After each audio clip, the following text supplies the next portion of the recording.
Okay, so here's what I'm trying to say.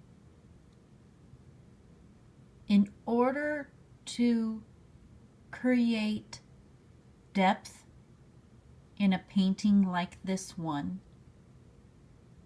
I have to determine the places within the portrait where light meets dark, like the dividing line between a really bright white and a darker gray. If I can define that area, then I can create more depth in my painting.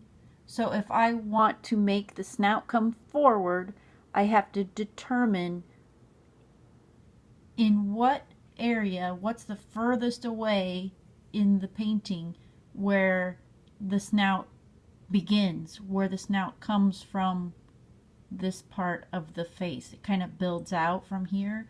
So in my mind, the snout kind of begins right around here.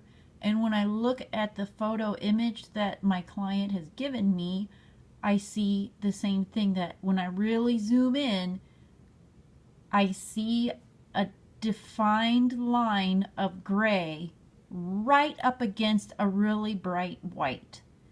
And by defining this within my painting, for some reason, it just, when it's all said and done, it will make the snout look like it's coming out of the canvas.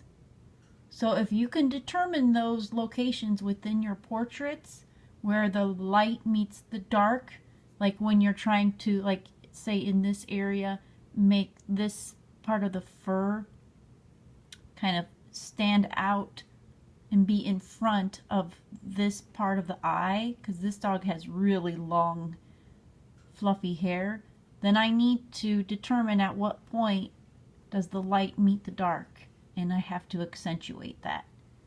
Every portrait I've ever done has only felt complete and really started to jump off the canvas after I defined those locations with my paint. So that's your secret for today, and happy painting!